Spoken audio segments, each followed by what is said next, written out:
ఇది కదా మీకు ఉపయోగపడుతుంది. ఒక 1,00,000 రూపీస్ బోనస్ అమౌంట్ వచ్చింది. కాల్ చేసి భయపడిపోయి సెల్ సెల్ సెల్ అమ్మేసేయండి అని అన్నాను. మీకు ఒక పక్కన ఇన్వెస్ట్మెంట్స్ అవుతుంది, ఇంకో పక్కన ఇక్కడ నుంచి డబ్బులు బయటికి వెళ్ళిపోతున్నాయి. మీరు ఒక 3-4 ఇయర్స్ లో మ్యారేజ్ చేసుకోవాలి అని అనుకుంటున్నారు, దానికోసం డబ్బులు సేవ్ చేస్తున్నారా? మనకి అమౌంట్ చాలా చిన్నగానే అనిపించవచ్చండి, కానీ this is a very very powerful habit. Hello, నేను ఇన్వెస్ట్మెంట్ స్టార్ట్ చేసి ఇప్పటికి 19 ఇయర్స్ అయిందండి. ఈ 19 ఇయర్స్ జర్నీలో నేను చాలా మిస్టేక్సే చేశాను. ఆ మిస్టేక్స్ నుంచి కరెక్షన్ తీసుకుని ఈ రోజు ఈ స్టేజ్ కి నేను రీచ్ అయ్యాను. నాకు చాలా కామెంట్స్ వచ్చినాయండి. కొంతమంది మెన్షన్ చేశారు, మేడం మీ ఇన్వెస్ట్మెంట్ జర్నీ గురించి కొంచెం ఎక్స్ప్లెయిన్ చేయండి, మాకు దానివల్ల కొంచెం ఉపయోగకరంగా ఉంటుంది అని. ఇప్పుడు నేను నా ఇన్వెస్ట్మెంట్ జర్నీ గురించి నేను పూర్తిగా ఎక్స్ప్లెయిన్ చేశాను అనుకోండి, దానివల్ల మీకు వచ్చే లాభం ఏంటి? ఇన్స్టెడ్ ఆఫ్ దాట్ నేను చేసిన కొన్ని మేజర్ తప్పులు, 1-2 తప్పుల్ని షార్ట్ ఫామ్ లో మీకు ఎక్స్ప్లెయిన్ చేసి ఈ రోజు అంటే 2026 లో నేను కొత్తగా ఇన్వెస్ట్మెంట్ స్టార్ట్ చేస్తే నేను ఎలా స్టార్ట్ చేస్తాను అన్నది మీకు ఎక్స్ప్లెయిన్ చేస్తాను. అంటే నా దగ్గర అసలు పోర్ట్ఫోలియోనే లేదు, ఇంతవరకు నేను ఏ ఇన్వెస్ట్మెంట్ చేయలేదు. ఫస్ట్ టైం నేను ఇన్వెస్ట్మెంట్ స్టార్ట్ చేస్తుంటే నేను ఏ విషయాలకి ఇంపార్టెన్స్ ఇస్తాను, నా ఇన్వెస్ట్మెంట్ జర్నీని నేను ఎలా స్టార్ట్ చేస్తాను, ఎలాంటి మైండ్ సెట్ తో నా సేవింగ్స్ ఉంటాయి, నేను తీసుకునే స్టెప్స్ ఏంటి అనేది నేను క్లియర్ గా మీకు మెన్షన్ చేస్తాను. ఇది కదా మీకు ఉపయోగపడుతుంది. సో ఈ వీడియో ఎండ్ అయినప్పటికీ మీకు క్లియర్ గా ఒక 3 విషయాలు అర్థమవుతాయండి. సో ఫస్ట్ టైం మీరు ఇన్వెస్ట్మెంట్స్ చేస్తుంటే బిగినర్స్ ట్రాప్, మీరు ఆ ట్రాప్ లో పడకుండా జాగ్రత్తగా ఎలా ఇన్వెస్ట్మెంట్స్ చేసుకుంటారు, చేసే ఇన్వెస్ట్మెంట్స్ లో మీరు కాన్ఫిడెన్స్ ని ఎలా బిల్డ్ చేసుకుంటారు, అలానే రియల్ ఫైనాన్షియల్ ఫ్రీడమ్ అంటే ఏంటి, మనం ఏమేం పనులు చేస్తే మనకి నిజంగా ఫైనాన్షియల్ ఫ్రీడమ్ వస్తుంది అన్న ఈ 3 విషయాల్ని by end of the video మీకు క్లారిటీ వస్తుంది. Hope that helps. By the way, ఈ వీడియోలో మనం మాట్లాడుకుంటున్న విషయాలన్నీ ఫైనాన్షియల్ అడ్వైస్ గా ట్రీట్ చేయకూడదు. నా ఎక్స్పీరియన్స్ లో నుంచి నా దగ్గర ఉన్న ఇన్ఫర్మేషన్, నాకు తెలిసిన విషయాలు ఎడ్యుకేషనల్ అండ్ ఇన్ఫర్మేషన్ పర్పస్ కోసం నేను మీతో షేర్ చేసుకుంటున్నాను. మీ ఫైనాన్సెస్ కి తగ్గట్టు, మీ సిచ్యుయేషన్ కి తగ్గట్టు, మీ ఏజ్ కి తగ్గట్టు మీ డెసిషన్స్ మీరు తీసుకోవాల్సి ఉంటుంది. అలానే మీకు ఈ వీడియో యూస్ఫుల్ గా అనిపిస్తే please like, comment, share and subscribe చేసుకోండి. నా ఇన్వెస్ట్మెంట్ జర్నీలో నేను స్టార్టింగ్ డేస్ లోనే 2 పెద్ద మిస్టేక్స్ చేశానండి. అఫ్ కోర్స్ దాని వల్ల నాకు ఎక్స్పీరియన్స్ వచ్చింది అనుకోండి, కానీ I'm just sharing that with you. అప్పట్లో అంటే ఆల్మోస్ట్ 17-18 ఇయర్స్ బ్యాక్ నేను భారతీయ ఎయిర్టెల్ లో వర్క్ చేస్తా ఉన్నారు. నాకు బోనస్ అమౌంట్ వచ్చింది, ఒక 1,00,000 రూపీస్ బోనస్ అమౌంట్ వచ్చింది. అప్పటికే నాకు డిమాట్ అకౌంట్ ఉంది, ఆ అమౌంట్ ఇన్వెస్ట్ చేద్దాము, నేను ఎయిర్టెల్ లోనే కదా వర్క్ చేస్తున్నాను అని నేను ఎయిర్టెల్ స్టాక్స్ మొత్తం 75,000 రూపీస్ కి నేను అప్పట్లో కొన్నాను. యూ ట్రస్ట్ మీ, నేను కొన్న తర్వాత విత్ ఇన్ 1 వీక్ స్టాక్ పడటం స్టార్ట్ అయింది. స్టార్టింగ్ డేస్ కదా, ఎస్ఐపి మోడ్ లో చేయాలని, అది మంచి కంపెనీ అని, లాంగ్ రన్ లో అన్ని సర్దుకుంటాయని, ఇలాంటివన్నీ నాకు అప్పట్లో పెద్దగా తెలియదు. నేను వర్క్ చేస్తున్న కంపెనీ భారతీ ఎయిర్టెల్ చాలా మంచి కంపెనీ అని నేను బ్లైండ్ గా ఇన్వెస్ట్ చేస్తే 1 వీక్ లో స్టాక్ పడిపోవడం స్టార్ట్ అయింది. పెద్దగా కూడా ఏం పడలేదండి, నియర్లీ ఒక 5-7% పడింది. నేను పానిక్ అయిపోయాను. అప్పట్లో మనం ఆన్లైన్ లో బయింగ్ అండ్ సెల్లింగ్ లేదు, మనం ఎవరైతే బ్రోకర్ ఉన్నారో వాళ్ళకి కాల్ చేసి ఇన్ఫార్మ్ చేయాలి. సో ఇమీడియట్ గా నేను వాళ్ళకి కాల్ చేసి భయపడిపోయి సెల్ సెల్ సెల్ అమ్మేసేయండి అని అన్నాను. పాపం వాళ్ళు నాకు చెప్తానే ఉన్నారు, అంత పానిక్ అవ్వకండి, దిస్ ఇస్ టెంపరీ, మార్కెట్ లో ఈ అప్స్ అండ్ డౌన్స్ ఉంటాయి అని. కానీ అప్పట్లో నాకు ఆ విషయం పెద్దగా అర్థం కాలేదు. సెల్ చేసి లాస్ బుక్ చేశాను. యూ ట్రస్ట్ మీ, కరెక్ట్ గా 2 వీక్స్ కూడా తిరగక ముందే నేను ఏ ప్రైస్ కి అయితే కొన్నానో ఆ ప్రైస్ కన్నా ఒక 7% ఎక్స్ట్రా వెళ్ళింది. అంటే లాస్ ని కవర్ చేసుకుని నా ప్రైస్ దగ్గరకు వచ్చి ఒక 7% ప్రాఫిట్ లో కూడా వెళ్ళింది అనమాట. అప్పట్లో ఇది నాకు ఒక పెద్ద ఎక్స్పీరియన్స్ అండి. మనం ఇన్వెస్ట్ చేస్తున్న పర్పస్ మనకి క్లియర్ గా తెలియకపోతే, మనం ఇన్వెస్ట్ చేస్తున్న కంపెనీ గురించి మనకి క్లియర్ గా డీటెయిల్స్ తెలియకపోతే ఇట్లా పిచ్చి పనులు చేస్తామన్నమాట. నేను చేసిన సెకండ్ మిస్టేక్ అండి, స్టాక్ మార్కెట్ గురించి నాకు పూర్తిగా అవగాహన లేని డేస్ లో ఫ్రెండ్స్ చెప్పానో మరెవరో చెప్పారనో నేను డైరెక్ట్ స్టాక్స్ లో ఇన్వెస్ట్ చేశాను. సెలెక్ట్ చేసుకున్న స్టాక్స్ అన్ని మంచి స్టాక్స్ అయినా నాకు ఎక్కడ ఎంటర్ అవ్వాలి, ఎప్పుడు యావరేజ్ చేసుకోవాలి, ఎంత లాంగ్ డ్యూరేషన్ పెట్టుకోవాలి, ఇలాంటి విషయాలు నాకు పూర్తిగా తెలియకపోవటం వల్ల చాలా స్టాక్స్ నేను 10% 20% ప్రాఫిట్ కి అమ్మేసేదాన్నండి. ఓ ఐ మేడ్ 10% ప్రాఫిట్, 20% ప్రాఫిట్ అని అనుకునేదాన్ని. కానీ మంచి స్టాక్స్ ని అలా మిస్ అయిపోవటం వల్ల మల్టీ బ్యాగర్ ఆపర్చునిటీస్ నేను బాగానే మిస్ అయిపోయాను. సో మార్కెట్ గురించి మనకి పూర్తి అవగాహన లేనప్పుడు, మనకి ఎంట్రీ పాయింట్స్ సరిగ్గా తెలియనప్పుడు, ఎప్పుడు ఎగ్జిట్ అవ్వాలో మనకి సరిగ్గా తెలియనప్పుడు ఈ రోజు అయితే నేను ఆ మిస్టేక్ చేయను. నేను మ్యూచువల్ ఫండ్స్ ద్వారానే ఇన్వెస్ట్ చేయడానికి ఇష్టపడతాను. ఎందుకంటే అక్కడ మన ఫండ్ మేనేజ్ చేసేది ఒక ఎక్స్పీరియన్స్డ్ పర్సన్. 100% ఆ ఇనీషియల్ డేస్ లో మనకన్నా వాళ్ళు బెటర్ గా మేనేజ్ చేయగలుగుతారు. ఈ రోజు ఇన్వెస్ట్మెంట్ జర్నీ నేను స్టార్ట్ చేస్తే నేను చేసే first and the most important పనండి, set your money basics right. అంటే ఏంటి, నేను ఒకవేళ జాబ్ చేస్తున్నాను, నాకు కొంత శాలరీ వస్తుంది. ఇమాజిన్ నాకు ఒక 25,000 30,000 రూపీస్ శాలరీ వస్తుంది అని అనుకుందాం. లేదా నేను ఏదైనా ఒక చిన్న బిజినెస్ చేస్తున్నాను, నేను ఒక్క రూపాయి, సింగిల్ రూపీ అయినా నేను ఇన్వెస్ట్మెంట్ చేసే ముందు ఫస్ట్ నేను చేసే పని, నాకు ఇన్సూరెన్స్ ఉందా లేదా, హెల్త్ ఇన్సూరెన్స్, అలానే లైఫ్ ఇన్సూరెన్స్ మోస్ట్ ఇంపార్టెంట్ అండి. అలానే నేను ఎమర్జెన్సీ ఫండ్ క్రియేట్ చేసుకున్నానా లేదా. సో ఎమర్జెన్సీ ఫండ్ అంటే ఏంటి, మనకి నెలవారీ ఎక్స్పెన్సెస్ ఉంటాయి కదా, అందులో కొన్ని మ్యాండేటరీ ఎక్స్పెన్సెస్ ఉంటాయి కదా, లైక్ హౌస్ రెంట్ అనండి, ఎలక్ట్రిసిటీ బిల్ అనండి, మనకి ప్రొవిజన్ సరుకుల కోసం కొంత అమౌంట్ అనండి, మీ బస్ చార్జెస్ అనండి, లేదా స్కూల్ ఫీజ్ అనండి, ఇవన్నీ కంపల్సరీ ఎవ్రీ మంత్ మనం స్పెండ్ చేయాల్సిన ఎక్స్పెన్సెస్, అవునా. వీటిని బేసిక్ ఎక్స్పెన్సెస్ అంటారు. ఎమర్జెన్సీ ఫండ్ అంటే కనీసం 6 months కి ఈ బేసిక్ ఎక్స్పెన్సెస్ కవర్ అయ్యేలాగా మనం కొంత ఫండ్ క్రియేట్ చేసుకుని మనం దాన్ని ఒక పక్కన పెట్టుకోవాలి. ఆ తర్వాత మాత్రమే మనం ఇన్వెస్ట్మెంట్స్ కి వెళ్ళాలి. ఎందుకంటే ఎప్పుడు ఏ ఎమర్జెన్సీ వస్తుందో ఎవరికి తెలియదు. కోవిడ్ లాంటి సిచ్యుయేషన్స్ మనకు చూసాము. చాలా మందికి ఏ వచ్చిన తర్వాత జాబ్స్ పోతా ఉన్నాయి, అది కూడా మనం చూస్తా ఉన్నాము. ఇంట్లో ఏదైనా ఎమర్జెన్సీ రావచ్చు. సో ఈ ఎమర్జెన్సీ ఫండ్ మన దగ్గర ఉంటే మనం చేసే ఇన్వెస్ట్మెంట్స్ ని మనం డిస్టర్బ్ చేయకుండా ఉంటాం. అలానే మనం చెక్ చేసుకోవాల్సిన మరొక ఇంపార్టెంట్ విషయం, మనకి ఎన్ని లోన్స్ ఉన్నాయి, ఎన్ని అప్పులు ఉన్నాయి. సే ఫర్ ఎగ్జాంపుల్ మీకు హౌసింగ్ లోన్ లాంటివి అయితే పర్వాలేదండి, ఏ పర్సనల్ లోనో ఏ క్రెడిట్ కార్డ్ లోనో ఉందనుకోండి, దాని మీద మనం చాలా ఎక్కువ ఇంట్రెస్ట్ పే చేస్తున్నాం కదా. ఒక్క విషయం గుర్తుపెట్టుకోండి, మనం చేసే ఇన్వెస్ట్మెంట్స్ లో మనకి రిటర్న్స్ లాంగ్ రన్ లో వస్తాయి. సే ఫర్ ఎగ్జాంపుల్ మనకి 12 నుంచి 15% రిటర్న్ వచ్చింది అని అనుకుందాం, అది లాంగ్ రన్ లో వస్తుంది అని మనం అంటున్నాం. ఒక పక్కన మీరు క్రెడిట్ కార్డ్ లోన్ పే చేస్తూనో పర్సనల్ లోన్ పే చేస్తూనో అంత హెవీ ఇంట్రెస్ట్ తో మీరు పే చేస్తున్నారు.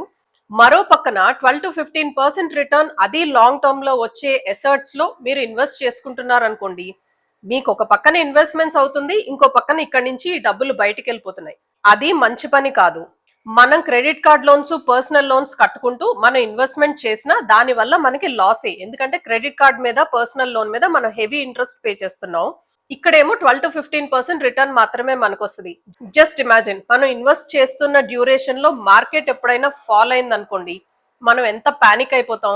మనకి మైండ్ స్టేబుల్ గా అనిపించదు కదా, మార్కెట్ ఫాల్ అయిపోతుంది అనే ఫియర్ లోకి వెళ్ళిపోతాం కదా. అదే మీకు ఇలా హై ఇంట్రెస్ట్ లోన్స్ లేవనుకోండి, మనకి మైండ్ స్టేబుల్ గా ఉంటుంది. మార్కెట్ ఇప్పుడు షార్ట్ డ్యూరేషన్ లో ఫాల్ అయినా కూడా లాంగ్ డ్యూరేషన్ లో మనకి డెఫినెట్ గా రిటర్న్స్ వస్తాయి అన్న కాన్ఫిడెన్స్ బిల్డ్ అవుతుంది. సో ఫస్ట్ ఇన్వెస్ట్మెంట్ చేసే ముందు మీకు ఇన్సూరెన్సెస్ ఉన్నాయా లేదా, ఎమర్జెన్సీ ఫండ్ ఉందా లేదా, మీకు హెవీ ఇంట్రెస్ట్ లోన్స్ ఏమీ లేవు కదా, ఈ 3 చెక్ చేసుకున్న తర్వాత మాత్రమే మీరు ఇన్వెస్ట్మెంట్ స్టార్ట్ చేయండి. Okay, I will define my goal and my time horizon. ఇది చాలా ఇంపార్టెంట్ అండి. ఒక రీసెర్చ్ ప్రకారం 92% ఆఫ్ ద పీపుల్ కి వాళ్ళు ఏ గోల్ పెట్టుకుని ఇన్వెస్ట్ చేస్తున్నారు, వాళ్ళ టైం హారిజన్ ఏంటి అనేది చాలా మందికి తెలియదంట. This is the biggest mistake. Say for example, మీరు ఈ రోజు ఇన్వెస్ట్మెంట్ స్టార్ట్ చేస్తే మీ గోల్ ఏంటి, మీరు ఒక 3-4 ఇయర్స్ లో మ్యారేజ్ చేసుకోవాలి అని అనుకుంటున్నారు, దానికోసం డబ్బులు సేవ్ చేస్తున్నారా, లేదా మీరు ఒక ఇల్లు కట్టుకోవాలి అనుకుంటున్నారు ఒక 10 years తర్వాత, సో ఇంటి కోసం మీరు సేవ్ చేస్తున్నారా, మీకు 10 years టైం ఉందా, లేదా మీరు ఎర్లీ రిటైర్మెంట్ కోసం ఒక 40 years వచ్చినప్పటికి నేను ఎర్లీగా రిటైర్ అయిపోవాలి, ఫైనాన్షియల్ ఫ్రీడమ్ కావాలి అనే గోల్ తో మీరు ఇన్వెస్ట్మెంట్స్ చేస్తున్నారా. అంటే నియర్లీ మీకు 15 years అండ్ అబౌట్ 20-25 years వరకు మీకు టైం ఉంది కదా. సో మీరు ఇన్వెస్ట్మెంట్స్ చేసే ముందు మీ గోల్, మీ టైం లైన్ చాలా క్లియర్ గా ఉండాలి. దీనివల్ల మనం ఏ ప్లేస్ లో ఇన్వెస్ట్ చేయాలి, ఎలాంటి ఇన్వెస్ట్మెంట్స్ చేస్తే మనకి రిస్క్ ఉండదు, ఇలాంటి విషయాలన్నీ మనకి క్లియర్ గా తెలుస్తుంది. సే ఫర్ ఎగ్జాంపుల్, మీరు మ్యారేజ్ కోసం డబ్బులు సేవ్ చేసుకుంటున్నారు అనుకోండి, మీకున్న టైం డ్యూరేషన్ చాలా తక్కువ కదా. దట్ మీన్స్ ఒక 3-5 years లోపు మీకు ఆ అమౌంట్ తో రిక్వైర్మెంట్ ఉంటుంది. సో ఇలా షార్ట్ టర్మ్ రిక్వైర్మెంట్ ఉన్న అమౌంట్ ని తీసుకెళ్లి మీరు ఒకవేళ స్మాల్ క్యాప్ స్టాక్స్ లోనో మిడ్ క్యాప్ స్టాక్స్ లోనో ఇన్వెస్ట్ చేశారనుకోండి, అదే రిస్కీ అవుతుంది కదా. సో షార్ట్ డ్యూరేషన్ కి మీరు ఎప్పుడు ఇన్వెస్ట్ చేసినా కూడా రిస్కీ ప్లేసెస్ లో మనం ఎప్పుడు ఇన్వెస్ట్ చేయకూడదు. ఎందుకంటే కరెక్ట్ గా మనకు అవసరమైన టైంకి మార్కెట్ డౌన్ లో ఉంటే మనం లాస్ కి సెల్ చేయాల్సి వస్తుంది. అదే మీ గోల్ లాంగ్ టర్మ్ అనుకోండి, మీరు ఒక ఇల్లు కట్టుకోవడం కోసమో, ఒక ఫైనాన్షియల్ ఫ్రీడమ్ కోసమో, ఒక రిటైర్మెంట్ కోసమో మీరు ప్లాన్ చేసుకుంటున్నారు అనుకోండి, ఆ అమౌంట్ తో మీకు ఇమీడియట్ అవసరాలు ఏమీ ఉండవు కదా. సో ఒకవేళ మార్కెట్ అప్ అండ్ డౌన్ అయినా కూడా కొంతకాలానికి అది అడ్జస్ట్ అవుతుంది కాబట్టి మనకు ఆ ఫియర్ అనేది ఉండదు. అప్పుడు మీరు మంచి మిడ్ క్యాప్ స్టాక్స్ లాంటిదో లేకపోతే స్మాల్ క్యాప్ స్టాక్స్ లాంటి దాంట్లో ఇన్వెస్ట్ చేసుకుంటే లాంగ్ రన్ లో మనకి బెనిఫిట్ గా ఉంటుంది. సో మీ గోల్ క్లియర్ గా ఉంటే మీరు ఎక్కడ ఇన్వెస్ట్ చేయాలి, ఎంత డ్యూరేషన్ కి ఇన్వెస్ట్ చేయాలి అన్నది తెలుస్తుంది కాబట్టి మీరు రిస్క్ ని తగ్గించుకుంటున్నట్టు అవుతుంది. కొత్తగా ఇన్వెస్ట్ చేయాలి అనుకునే వాళ్ళు తెలుసుకోవాల్సిన మరొక ఇంపార్టెంట్ విషయం, start investing. It's not that complicated. Investing అనేది రాకెట్ సైన్స్ కాదండి. అగైన్ ఒక రీసెర్చ్ ప్రకారం ఇన్ని కోట్ల జనాభా ఉన్న మన కంట్రీలో ఇంత తక్కువ డీమ్యాట్ అకౌంట్స్ ఎందుకున్నాయని ఒక రీసెర్చ్ జరిగిందండి. చాలా మందిని అడిగినప్పుడు వాళ్ళు చెప్పిన ఒక సింపుల్ విషయం, కొంతమంది ఇన్వెస్ట్ చేసి నష్టపోతామేమో అని భయపడి ఇన్వెస్ట్ చేయనాళ్ళు, మరి కొంతమంది ఎలా ఇన్వెస్ట్ చేయాలో తెలీదు అందుకని ఇన్వెస్ట్ చేయట్లేదు అని చెప్పిన వాళ్ళు. ఇక్కడ నేను ఒక విషయం క్లియర్ గా చెప్తానండి, ఇన్వెస్ట్మెంట్ అనేది అంత కాంప్లికేటెడ్ కాదు. It is as simple as first ఒక డీమ్యాట్ అకౌంట్ ఓపెన్ చేయండి. ఓవర్ అనాలిసిస్ చేయవలసిన అవసరం లేదు. Over analysis will lead to paralysis. So మనం ఇన్వెస్ట్మెంట్ స్టార్ట్ చేయాలంటే మనకు ఒక ఫైనాన్షియల్ డిగ్రీ ఉండాలి, మనకి మార్కెట్ పూర్తిగా అర్థం అవ్వాలి, మన మార్కెట్ విషయంలో పూర్తి మాస్టర్ అయి ఉండాలి. ఇవన్నీ అవసరం లేదండి. సింపుల్ గా లాంగ్ టర్మ్ ని మనం దృష్టిలో పెట్టుకుని మన ఇన్వెస్ట్మెంట్స్ మనం స్టార్ట్ చేయొచ్చు. Start small but stay consistent. నా ఇన్వెస్ట్మెంట్ జర్నీలో నేను చేసే అతి ముఖ్యమైన విషయం, నా దగ్గర ఎంత అమౌంట్ ఉంటే అంత. సే ఫర్ ఎగ్జాంపుల్ 500 అవనండి, 1000 అవనండి, 2000 అవనండి, నేను కొత్తగా ఇన్వెస్ట్మెంట్స్ చేస్తున్నప్పుడు ఎంత చిన్న అమౌంట్ అయితే అంత చిన్న అమౌంట్ నేను ఇన్వెస్ట్ చేసుకుంటూ వెళ్తాను. కన్సిస్టెంట్ గా మనం ఇన్వెస్ట్ చేసుకోవటం వల్ల మార్కెట్ లో అప్ అండ్ డౌన్ వచ్చినా కూడా మనకి ప్రైస్ యావరేజ్ అవుతుంది కదా. మనకి అమౌంట్ చాలా చిన్నగానే అనిపించవచ్చండి, కానీ this is a very very powerful habit. Consistent గా లాంగర్ డ్యూరేషన్ లో మనం ఇన్వెస్ట్ చేసుకోవడం వల్ల మనకి మంచి కాంపౌండింగ్ ఎఫెక్ట్ ఉంటుందండి. ఈ విషయం అర్థం కావడానికి నా ఇన్వెస్ట్మెంట్ జర్నీ స్టార్ట్ చేసిన తర్వాత నాకు నియర్లీ 5 to 6 years పట్టింది. మీకు దీన్ని ఒక చిన్న ఎగ్జాంపుల్ లో చెప్తాను చూడండి. సే ఫర్ ఎగ్జాంపుల్ ఎవరైనా ఈ రోజు మీ దగ్గరకు వచ్చి మీకు ఒక 5 కోట్ల రూపాయలు అమౌంట్ నేను ఇస్తాను అని ఒక ఆప్షన్ ఇచ్చి, ఆప్షన్ 2 కింద ఒక రూపాయితో స్టార్ట్ చేసుకుని 30 రోజుల పాటు 30 days పాటు ప్రతిరోజు మీకు ఇచ్చే అమౌంట్ ని డబుల్ చేసుకుంటూ ఇస్తాను అంటే అంటే ఏంటి? సే ఫర్ ఎగ్జాంపుల్ ఫస్ట్ డే మీకు 1 రూపీ ఇచ్చారనుకోండి, second day 2 rupees, third day 4 rupees, fourth day 8 rupees, ఇట్లా అనమాట. మీరు ఏ ఆప్షన్ సెలెక్ట్ చేసుకుంటారు? చాలా మంది ఆ 5 కోట్ల రూపాయలని తీసుకుంటారు, కానీ ఒక్కసారి మీరు క్యాల్కులేట్ చేసి చూడండి, ఇది మన అమరచిత్ర కథలో కూడా ఉంది. మీకు ఒక రోజు 1 రూపాయి అయితే, రెండో రోజు 2 రూపాయలు అయితే, మూడో రోజు 4 రూపాయలు అయితే, ఇది స్టార్టింగ్ డేస్ లో పెరగటానికి చాలా చిన్నగా కనిపిస్తుంది. కానీ మీరు 30వ రోజు వచ్చినప్పటికీ మీ దగ్గర 58 కోట్ల రూపాయల అమౌంట్ ఉంటుంది. సో అక్కడ ఎంత చిన్న అమౌంట్ అన్నది ఇంపార్టెంట్ కాదండి, ఎంత కాంపౌండ్ అవుతుంది, ఏ రేషియోలో కాంపౌండ్ అవుతుంది అన్నది ఇంపార్టెంట్. సో నా ఇన్వెస్ట్మెంట్ జర్నీలో నేను చిన్న అమౌంట్స్ అయినా సరే స్టార్ట్ చేసి దానికి సఫిషియంట్ టైం ఇచ్చేలాగా ప్లాన్ చేసుకుంటాను. నా ఇన్వెస్ట్మెంట్ జర్నీలో అతి ముఖ్యమైన విషయం ఇదండి, diversification. Diversify your investments and portfolio. నేను నా ఇన్వెస్ట్మెంట్ జర్నీలో నేను ఏమేం తప్పులు చేశానో చెప్పాను, కానీ నేను ఏమేం కరెక్ట్ చేశానో కూడా చెప్పాలి కదా. నేను కరెక్ట్ గా ప్లాన్ చేసుకుంది ఇదే. నా ఇన్వెస్ట్మెంట్స్ అన్ని డైవర్సిఫై అయి ఉన్నాయి. సే ఫర్ ఎగ్జాంపుల్ స్టాక్ మార్కెట్ లో కొంత ఇన్వెస్ట్ చేసుకుంటే, గోల్డ్ లో కొంత ఇన్వెస్ట్ చేసుకుంటే, రియల్ ఎస్టేట్ లో కొంత ఇన్వెస్ట్ చేసుకుంటే, ఇట్లా మన ఇన్వెస్ట్మెంట్స్ ఎప్పుడు మనం డైవర్సిఫై చేసుకోవాలి.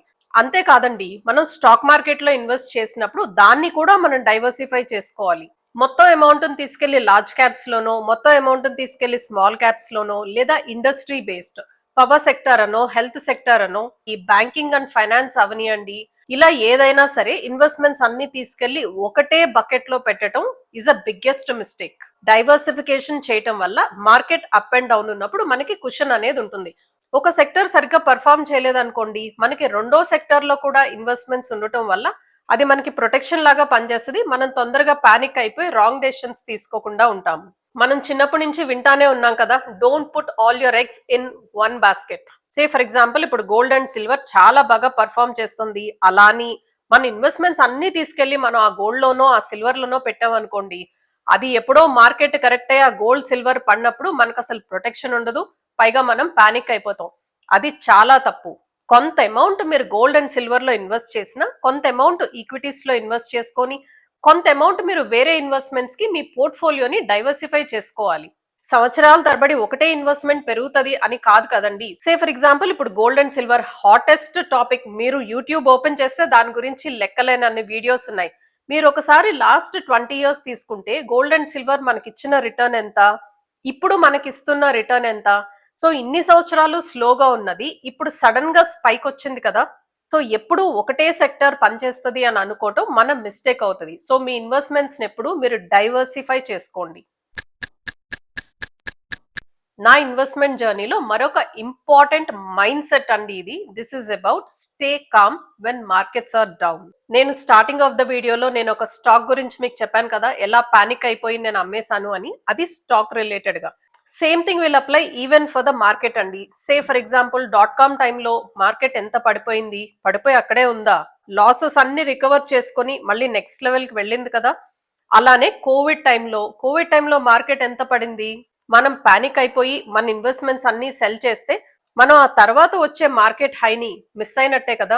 అలాగే రీసెంట్ గా ఉక్రెయిన్ వార్ టైంలో మార్కెట్ ఎంత పడిందండి, అక్కడే ఉండిపోయిందా. మన అందరం తెలుసుకోవాల్సిన విషయం, మార్కెట్ లో అప్స్ అండ్ డౌన్స్ అనేది సహజమైన విషయం. మార్కెట్ పడినప్పుడు కామ్ గా ఉండటం, పేషెన్స్ తో ఉండటం నేర్చుకోవాలి. అది మనకి ఎలా వస్తుంది, అదే కదా మనం ఈ వీడియోలో స్టార్టింగ్ నుంచి చెప్పుకుంటున్న పాయింట్స్ అన్ని.